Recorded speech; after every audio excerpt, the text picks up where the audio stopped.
Hi everyone, welcome back to another edition of the Velvet Lounge Life. Yes, I have another edition of Poldark for you, Season 5, Episode 5. So we have the 55 going on. You know it's the final season, so please stick around for the remainder of the shows. Those will be coming up. As you know, we usually produce these and put them out there on Mondays. And also, please take a moment to subscribe to our channel. Obviously, it's on YouTube, so it's totally free to do. And give us a thumbs up. So without further ado, so it is the holiday season in Cornwall. Ross and Demelza are hosting the holiday or Christmas dinner. And they are also discussing plans. So plans are being made for Ross to return to London, as well as how they can help Kitty and Ned get back to Honduras. So yes, it's actually a joyous time around the table. And look at how happy Prudy is that Tess is finally gone from the household. Merriment. Jubilance. And so Ross is on his way back to Westminster in London, but he has some carriage mates with him. Kitty and Ned. Of course, you see Ross, but also in a separate carriage, Dr. Ennis and Caroline are on their way back, and Ross is traveling with his nephew, Jeffrey, back. So there are a lot of things that will happen that you'll see with that group of people. In the meantime, Demelza has a conversation with her brother Sam because she has an idea that if he were to ask the people of the town to donate some money each week, every other week, whatever they can donate to help them build a school, it will happen quicker. And also the school is being built for all of the people in town, their children. But while they are planning something positive, something negative, of course, is happening with Evil Ralph. And he is trying to quickly move along the marriage of his daughter Cecily to Evil George. And he is trying to figure out, how to get this ball rolling. But Ross and Ned have a conversation, basically sort of giving an update on everything that's been going on in Cornwall. And, they're, pleading the case that Ned needs to get back to Honduras. Things are happening there in the West Indies that are very bad. And he basically knows how to lead people in a positive way and get positive changes made out in that part of the world. But he's still stuck there in London. Now, Demelza gets a lesson, and her lesson is on paper currency, paper money. There is a shortage of gold, any precious metal really, but gold. And so due to the previous wars, they've had to make a change to the currency system in the United Kingdom. So Pascal introduced to her paper money. He basically tells her how it works, what it looks like, how to tell if it's counterfeit or not. That will come up in the future of this episode. You'll see that is going to be a key denominator for her. In the meantime, yes, Mowena is still heartbroken over her son, and she's still sneaking out to visit him. Drake is, of course, very worried about this because he knows what type of people they're dealing with. She does too, but he, knows that her heart is breaking. The great thing is her son doesn't know that she's his mother, but he knows that she's a really awesome lady, and he really likes her. Back in Westminster, or back in London, Kitty, Ross, and Ned have arrived, and they're talking about, Ross's speech. And Ross happens to bump into his best friend on the other end, Dr. Ennis. And, they're talking about, once again, how to get Ned back home. But, of course, there are others that rather see him hang from the end of a rope. And that is George, Ralph, and George's uncle. And they are trying to come up with a scheme to set up Ned and Ross so that they are both arrested and this time hanged, for real. And what happens is Ross is, of course, once again, pleading his case for Ned. So there's a lot of that going on in this episode. There will be a lot of references to Ned. There will be a lot of references to paper. And Ned is here talking to a group of folks, about his views on slavery, his views on how the Irish Catholics are being treated in the colonies. They are also basically sort of, being treated as the lowest of the low. They actually have less value than an enslaved person. And, folks are starving and people are just, being killed basically for no reason, just because of their beliefs or the color of their skin. And, he's here talking about the fact that the king is mad, aka crazy. And, we need to do something about this. George is getting dressed, of course, so that he can go to Westminster, primping and pruning as he usually does, scheming. He's trying to decide, because his uncle and Ralph have tried to talk him into giving a speech finally. And, he's really trying to decide if that's something he should do. Demelza's staff of employees are given paper money for the very first time. And needless to say, the reception was not good. They already had issues at the other mine. And of course, people just finished going through a bout of starvation, death, etc., due to starvation and scurvy. And so doing anything new is a negative for them at this point. They want gold because that's what they're used to. That's what they can verify as real. Of course, Tess finds this to be the perfect opportunity to stir the pot and, for some reason, blame Demelza and Ross and anyone that she has access to for them, having to change their currency system, which is absolutely ridiculous. So this is what the currency looks like. And one of the things that Demelza was taught is that there's a watermark on the good money. It's one of the ways that they had to make sure that there were no forgeries. But one of the things that, guess what Tess doesn't know? Guess what she doesn't know? No, she has no idea about the watermarks. All she knows is what she sees in front of her is a piece of paper with ink on it. And she feels that there should be someone that they know under the table that could counterfeit this for them. And they want to flood the market with fake money on purpose. Yes, George gets a visit from Dr. Ennis. Why? Because if you remember from the past episodes, George has lost his mind. He seems to have recovered his level of, evil. So he is sort of back into what's normal for George, not normal for a normal person. But he's definitely not seeing Elizabeth anymore. He's over that. Of course, he misses her, but he's completely over that part of his madness. And Dr. Ennis is actually threatened by George's uncle that if he says anything about George's insane bout, that, he will basically ruin him and his wife. That's really mean because Dr. Ennis really, he really is someone who helps anyone, good or bad.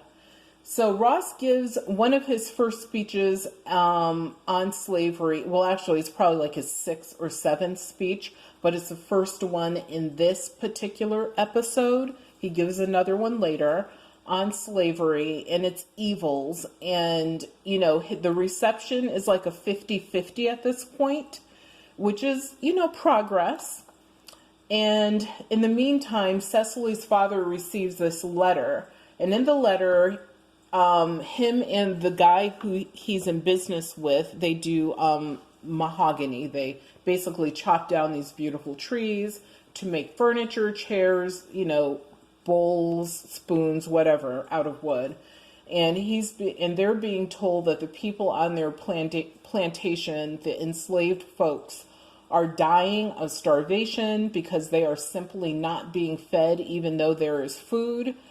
They're being told that the folks are not allowed to drink water, and they're losing like 50, 60 people a day to death due to just being tortured like this. And he wants the power to do something or have someone else do something about it. The remedy that Ralph gives is that the person who reported this should be fired and will be fired. They leave the letter, and Cecily actually recovers the letter. So it'll be interesting for you to learn what she does with this letter later on.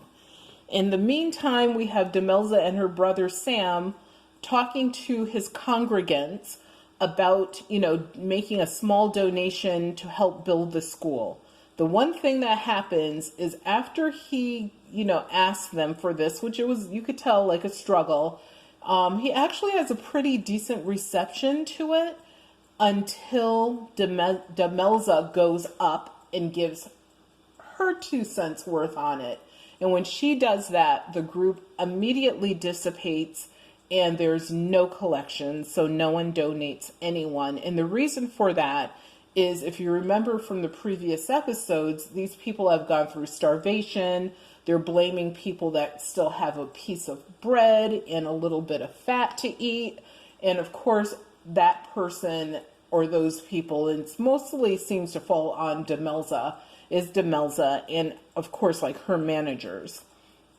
So, you know, they sort of see Sam as being one of them, and Demelza and Ross, I think, especially Demelza for some reason, as being, you know, better than they are. And she never comes across that way. That's just the way they feel.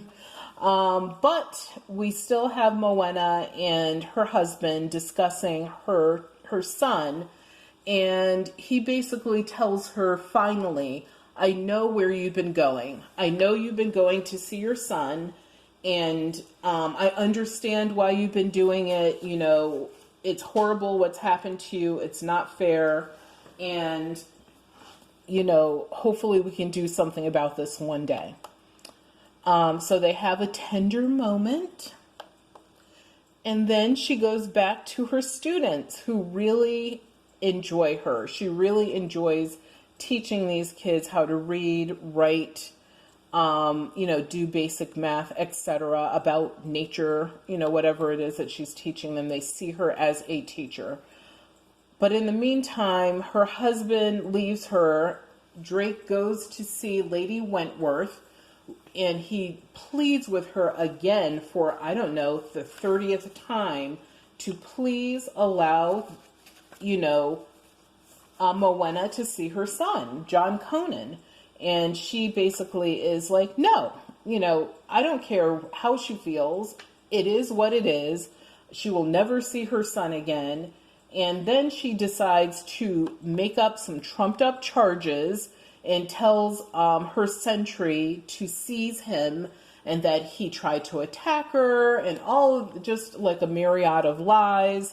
And they actually do grab him, and they're going to take him to the stable, tie him up until the constable gets there. But he escapes, and that's a good thing.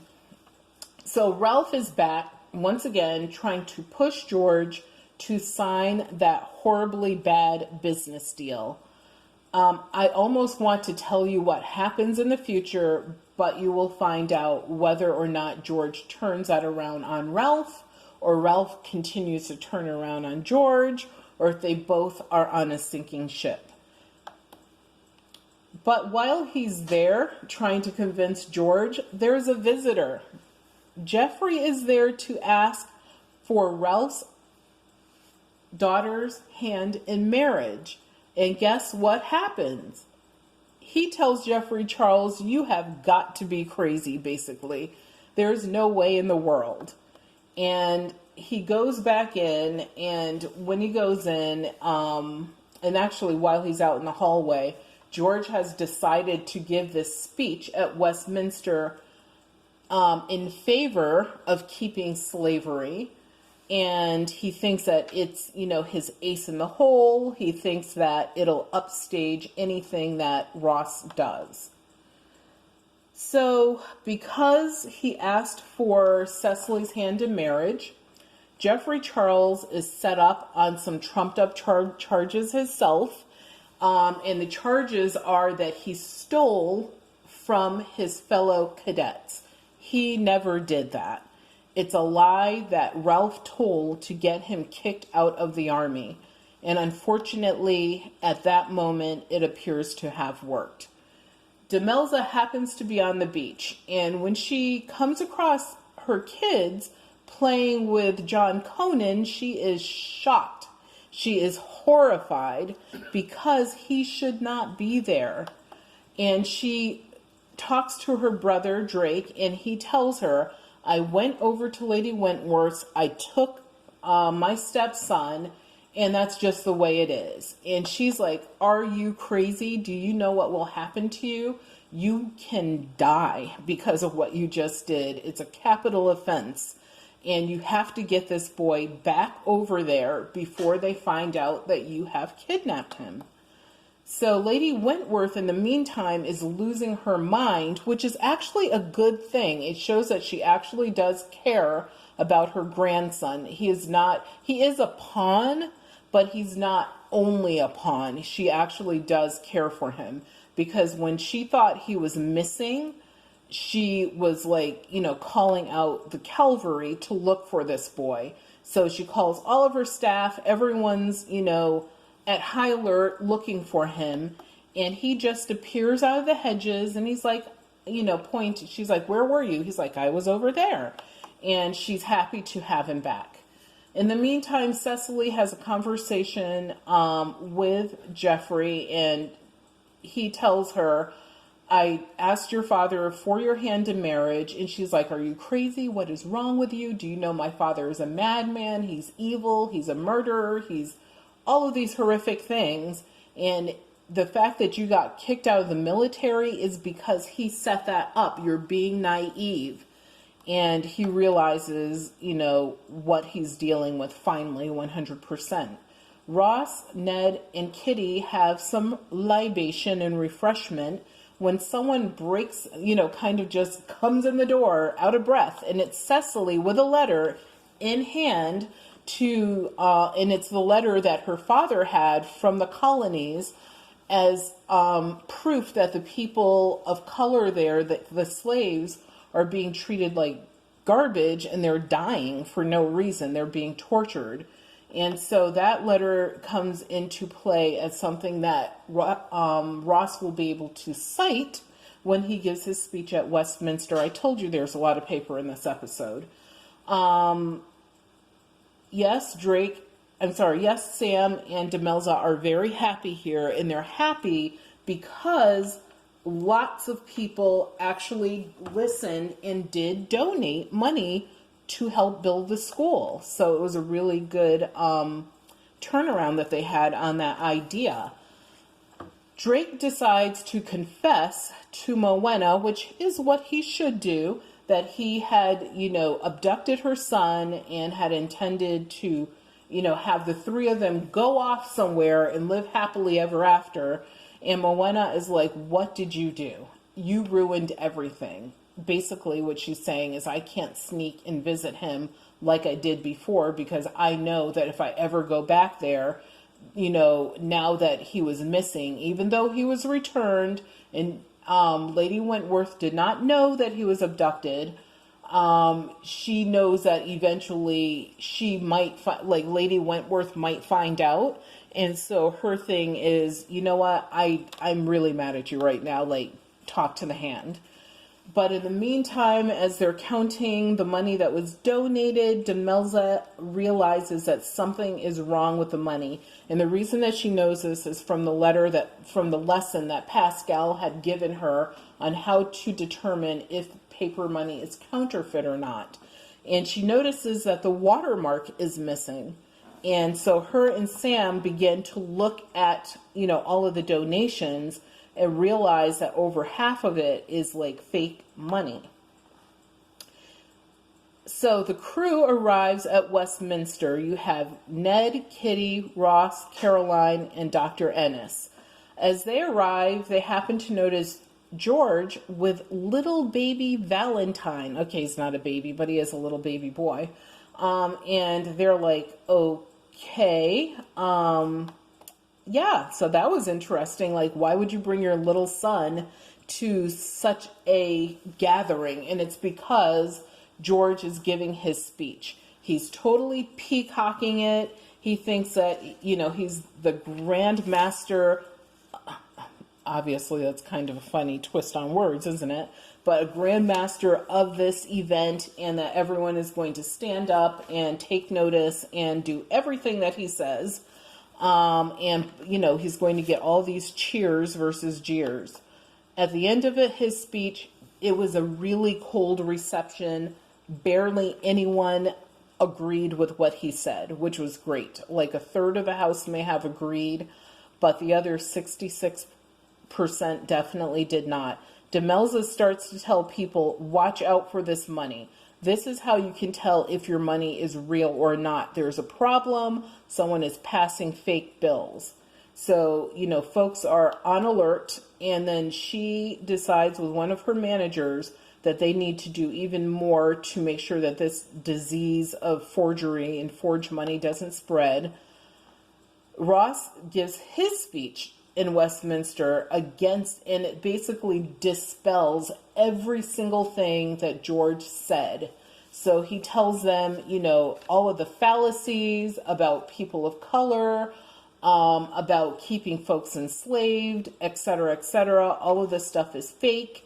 And also in his hand, he has a letter from Cecily that was actually addressed to her father and his business partner. And he tells them, the people that are telling you everything is great and this is the best type of labor market ever, let me read this letter to you. So he reads most of the letter to them. And of course, there are people who are taken aback. There are gasps. There are people who are thoroughly disgusted with what they just heard. Drake goes back to Lady Wentworth's house because he has to get ahead of Mowena, who is on her way over there. Mowena is there because she wants to say goodbye to her son forever, because she knows that if she sees him again, that something really bad is going to happen. That's what she thinks. Lady Wentworth is, of course, Drake is pleading with her, and Lady Wentworth is ready to raise hell.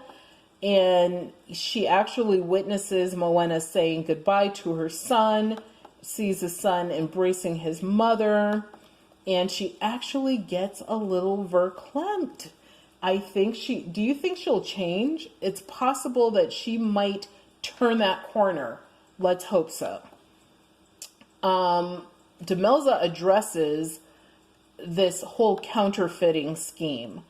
So in the meantime, Drake and Mowena come back home and they, discuss everything that occurred. And Mowena finally decides it is time to consummate her marriage and to sort of put everything behind her and no longer let her evil, dead ex-husband come into the middle of their marriage and his horribly not nice, evil mother. So, yes, there's consummation. However, I will warn you, what you just saw, that's basically all they show. So they don't show them lying in each other's arms in this particular episode. George feels like he's a villain. He feels that the fact that everyone stood up, applauded, cheered, agreed with Ross's speech, but he had a very cold, chilly, Arctic reception to his own speech. he feels that he was made to look like the villain and Ross the hero. As I told you, Demelza decides to address the counterfeiting situation, and she goes directly to where the counterfeiters are, in the pub, of course, spreading bad money. And she tells them the offense for doing this, what the charge for doing this is being hung by the neck until you're dead. So they decide, of course, facing a capital punishment may not be a good idea. So for the first time, you see Tess swallowing her tongue versus wagging it. Then we have George him and his uncle, of course, trying to come up with another scheme to set up Ned and Ross by planting some paper on them. And the paperwork is basically flyers saying that they oppose everything that the king believes, and that, they denounce the English church and all sorts of things that would actually get them hung, or at least seen as traitors, just because they have that particular pamphlet. Dr. Ennis is basically, I'm out of it. There's nothing else I can do to help these people. They keep getting in over their head. Ross is going to just fall on top of Ned's body because he's just basically diving in after him, trying to save him, and Ned appears to not want to be saved. And Caroline is like, are you kidding me? Don't you believe in what they believe? Because that's what I believe. And so you can imagine the head, neck action and the hand going. And he's like, of course I believe all of that, but, there's a certain level of danger and risk and whatever.